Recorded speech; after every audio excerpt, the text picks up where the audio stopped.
여기는 펜션이자 식당인데요. 박지도에 하나밖에 없는 식당입니다. 저는 안에 들어가 보지는 않았지만 현지 마을 주민이 말씀하시는데 비누도 보라색이고 타월도 보라색이고 커튼도 보라색이라고 합니다. 심지어 덮는 이불까지도 보라색인데요. 보라색 이불을 덮고 자면 여러분들은 어떤 꿈을 꿀 것 같습니까?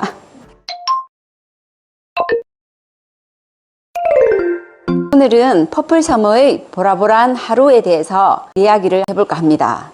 퍼플섬이란 말 그대로 섬 전체를 보라색으로 덮어놓은 섬을 말하는데요. 퍼플섬 들어보셨나요? 퍼플섬은 원래는 한적하고 아주 조용한 외딴 섬이었습니다. 하지만 2015년도부터 전라남도에 가고 싶은 섬으로 지정되다 보니까 40억을 투자해서 다리를 놓고 도로를 놓고 숙박시설과 식당 등을 가꾸면서 섬을 개척하기 시작하였고요. 2019년도부터는 본격적으로 보라색으로 입히기 시작했습니다. 그리고 2020년 8월에는 정식적으로 개장을 하였고요.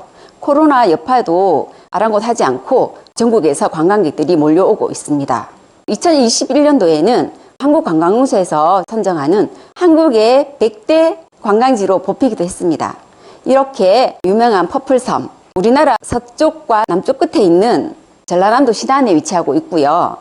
전라남도 신안은 보시다시피 섬이 굉장히 많죠. 섬 전체가 1004개가 있는데요. 그래서 천사의 섬이라고 불리웁니다. 예전에 제가 섬티하고를 소개시켜 드린 적이 있는데 섬티하고 소학도도 여기 신안군에 속하고 있는 섬입니다. 대구에서 가려면 소요시간이 약 4시간 정도 걸리고요. 목포를 지나서 가다 보면은 저렇게 멋진 대교를 만나볼 수가 있는데요. 저 대교가 천사대교입니다. 천사대교는 신안군 앞해읍과 암태면을 연결하는 다리인데요. 10.8km나 되는 우리나라에서 세 번째 긴 다리입니다. 이 천사대교 초입에 보시면은 신안군을 나타내는 천사 조형물이 있고요. 천사의 날개도 있는데 사진을 찍고 갈 수 있는 장소이고요. 옆에는 관광 안내소도 있기 때문에 여행에 필요한 안내 책자도 구할 수가 있습니다. 이렇게 천사대교를 약 10분간 달려다 보면은 안태면 삼거리가 나옵니다. 기둥 삼거리인데요. 왼쪽으로 가시면 퍼플섬이 나오고요. 오른쪽으로 가시면 증도 가는 길입니다. 이 삼거리를 왜 제가 보여드리냐 하면은 이 삼거리에 유명한 벽화가 있는데요. 오른쪽에 작게 보이시나요? 저기 사람들이 기념 촬영을 하고 있는데 저 벽화가 유명해서 찍어봤고요. 가까이 가보시면 이런 모습을 볼 수가 있는데 혹시 보신 적이 있나요? 네, 유명해서 아마 보셨을 텐데 살아있는 동백 나무와 벽화를 할머니 파마머리로 이용한 벽화인데요.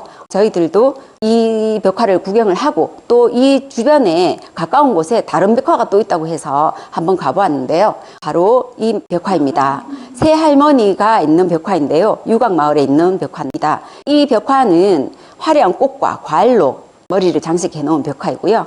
너무나 잘 그려놓아서 하나를 확대해 보았는데요. 깊이 패인 주렁과 언니 보이시나요? 언니가 너무나 매력적인 할머니라서 한번 찍어 보았습니다. 30분 정도 퍼플섬 쪽으로 가다 보면 이렇게 퍼플섬을 알리는 보라색 지붕을 볼 수가 있죠. 이제 다 와간다는 얘기 있지요. 그렇게 도착을 해서 저희들은 주차를 하고 퍼플섬 쪽으로 걸어갔습니다. 퍼플섬은 3개의 섬과 3개의 다리로 연결되어 있거든요. 안자면에서 출발해서 퍼플교를 건너고 반월도를 구경을 하고 또 퍼플교를 건너서 박지도를 구경을 하고 또 퍼플교를 건너서 우리가 출발했던 원점으로 돌아오는 코스로 구성되어 있습니다. 퍼플섬을 구경하시려면 입장료를 내셔야 하는데 성인 기준 5,000원입니다. 하지만 무료로 갈 수 있는 방법이 있어요. 바로 보라색 옷을 입고 가는 것인데요.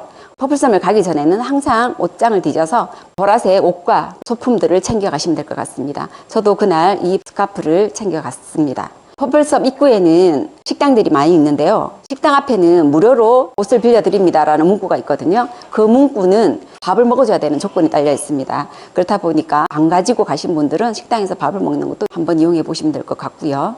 저희들이 드레스 코드를 맞춰봤는데요. 보라보라 하지 않나요? 이렇게 알맞춤을 하고 기분 좋게 퍼플섬 다리를 건너고 있었는데 옆에 이렇게 애완견도 같이 깔맞춤 동참을 해줘서 아주 귀여운 모습이라서 한번 찍어 보았습니다. 첫 번째 코스입니다.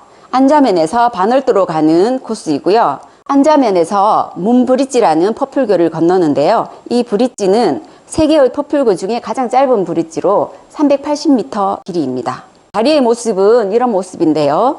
다리를 한참 걷다 보면은 쉴 수 있는 의자가 배치되어 있는데 의자 또한 이렇게 보라색으로 칠해 놓은 모습을 볼 수가 있습니다.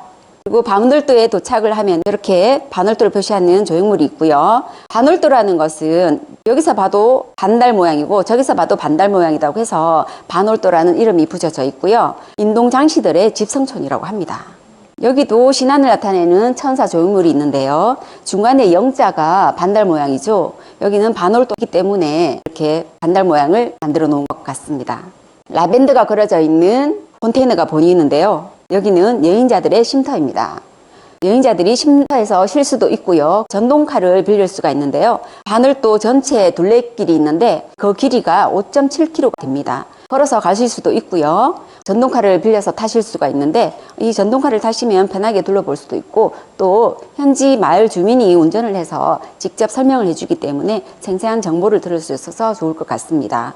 저희들은 전동카를 이용하지 않고 걸어서 갔는데요. 이렇게 도로도 보라보라한 색깔을 볼 수가 있습니다.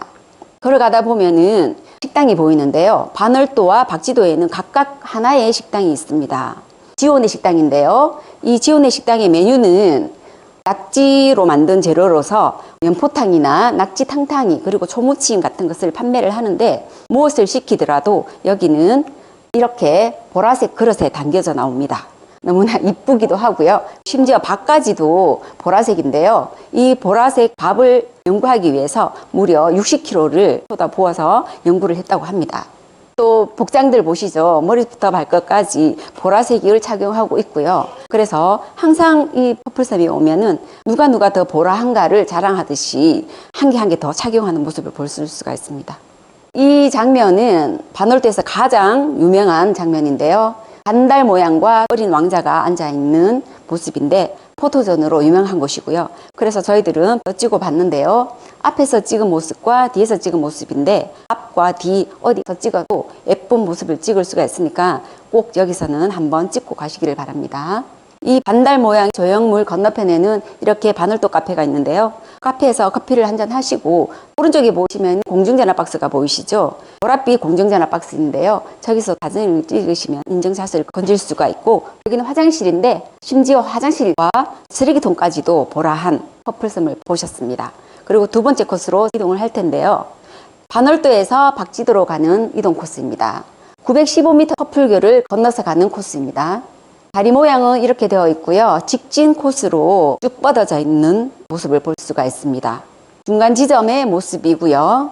천천히 구경을 하면서 걸어가다 보면은 벤치에 저런 아름다운 문구들이 적혀 있는데요. 오늘 참 이쁘다, 아이 퍼플유 등등 이렇게 문구를 읽어가면서 가는 재미도 솔솔하고요. 중간중간에 보면은 아이 퍼플유라는 말이 자주 나옵니다. 저 문구는 방탄소년단의 뷰가 만들어낸 신조어로서 7빛깔 무지개의 마지막 색처럼 끝까지 함께 사랑하자라는 뜻이 담겨져 있습니다. 그래서 보라해라는 말이 아이 퍼플유라는 말입니다. 그래서 아이 퍼플유 이 조형물들은 퍼플섬 중간중간 곳곳에 숨어 있는데요. 여기 사시는 주민들 사이에도 이 방탄소년단들이 유명 인사가 되었습니다. 왜 그러냐 하면 방탄소년단들의 팬클럽 색깔이 보라이기 때문입니다. 그래서 여기 주민들은 방탄소년단들을 굉장히 좋아하고 또 방탄소년단의 성지가 되었으면 하는 바람을 가지고 있다고 합니다. 퍼플교 끝지점에서 보면은 박지도의 모습을 볼 수가 있고요. 박지도 마을에는 라면 같은 걸 판매하는 매점 하나 있고요. 화장실, 주민들이 사는 집 12가구가 있습니다.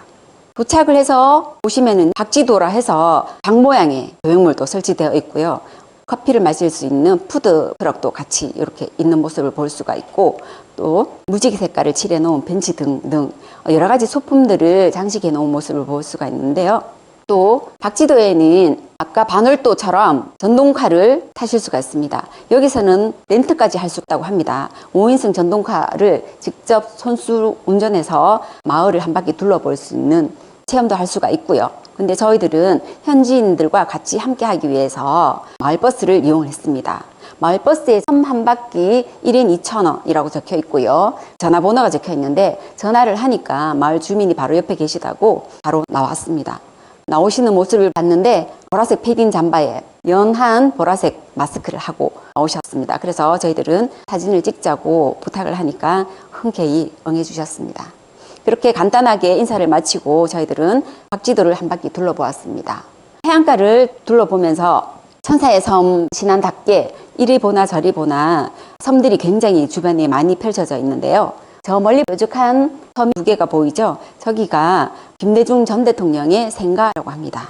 그리고 언덕 위에 꽃을 심어놓은 모습을 볼 수가 있는데요. 지금은 겨울이라서 꽃은 다 지고 없고 대신에 봄부터 초가을까지 보라색 꽃을 볼 수가 있는데요. 아스타 꽃이나 파란 수국이나 도라지꽃 이런 여러 가지 꽃들을 심어서 사계절 내내 보라색을 볼 수 있는 섬으로 만들겠다고 마을 주민들이 직접 꽃을 심고 갖고 와서 봄에 꽃이 피면 아마 저런 모습이 아닐까 이렇게 상상을 하고 꽃을 못 봐서 아쉽다라고 생각을 했지만 실망할 필요는 없어요. 겨울에도 심심하지 않게 이렇게 컬러풀하게 꾸며놓은 모습을 볼 수가 있으니까요. 겨울 여행도 괜찮을 거라고 생각합니다.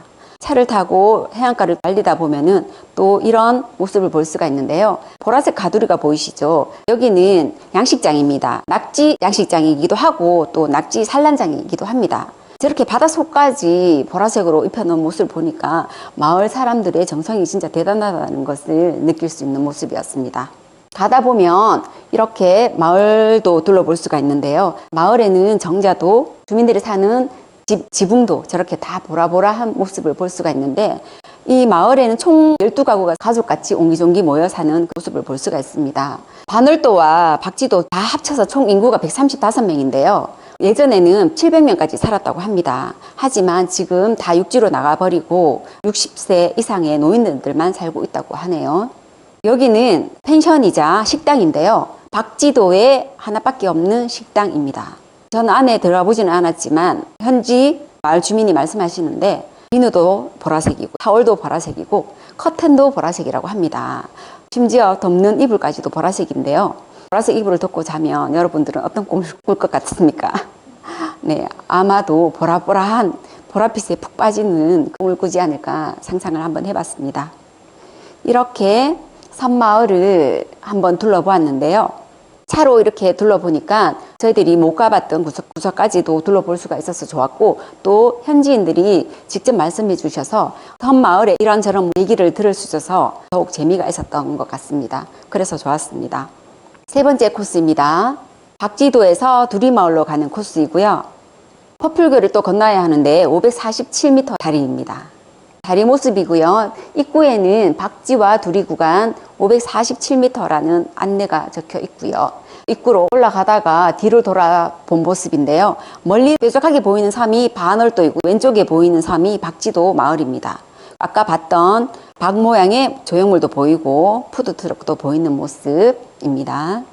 이 다리는 중간쯤에서 꺾이는 모습을 볼 수가 있는데 가다 보면 여기도 마찬가지로 보라색으로 꾸며놓은 모습을 볼 수가 있는데요.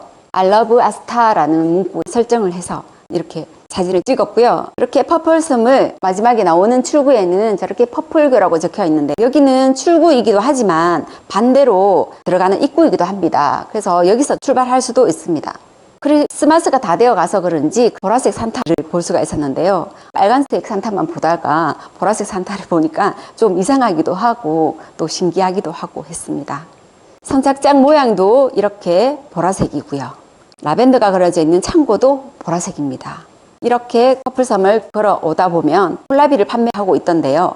저희들은 목도 마르고 보라색 야채라서 또 신기하기도 해서 다가가 보았습니다. 할머니가 맛을 보라고 하나 깎아 주셨는데요. 아삭아삭하고 맛있었습니다. 이 할머니가 직접 기른 콜라비라고 하였습니다. 보라색 퍼플섬에서 보라색 다리를 건너고 보라색 옷을 입고 보라색 콜라비를 먹으면서 있는 우리의 모습들을 보니까 참 재밌기도 하고 신기하기도 하고 또 이런 상황들 때문에 하하호호 웃었던 하루였습니다. 지금까지 퍼플섬의 보라보라한 하루를 보냈는데요. 안잠에서 출발하여서 반월도로 투어를 하고 또 박지도를 투어를 해서 출발지인 안자면으로 들어오는 하루였습니다. 지금까지 둘러본 퍼플섬 어떤 것들이 있는지 한번 살펴보도록 할 텐데요. 살고 있는 주민들의 보라색 지붕을 보았고요. 미니 마을버스를 보았고요. 퍼플교를 보았고 의자도 같이 보았습니다. 공정전화 부스를 보았고요. 선착장을 보았습니다. 들에 핀 보라보라한 꽃들도 보았고 콜라비도 보았습니다. 심지어 화장실과 쓰레기통마저도 보라색이었습니다. 이렇게 보라보라한 퍼플섬은 진짜 볼품없는 섬이었습니다. 아주 작은 섬이었고요. 인구도 작고 노인네들만 살고 있는 쓸쓸하고 외로운 섬이었습니다. 하지만 지금은 전국에서 찾아오는 명소가 되었지요. 어떻게 가능했을까요? 바로 보라색 컬러 마케팅 때문입니다. 그래서 저는 이 퍼플섬을 둘러보면서 이런 생각을 해보았습니다. 세상에 볼품없는 섬이 없듯이 볼품없는 인생도 없다. 작은 변화를 줄 수만 있다면 말입니다. 이상입니다.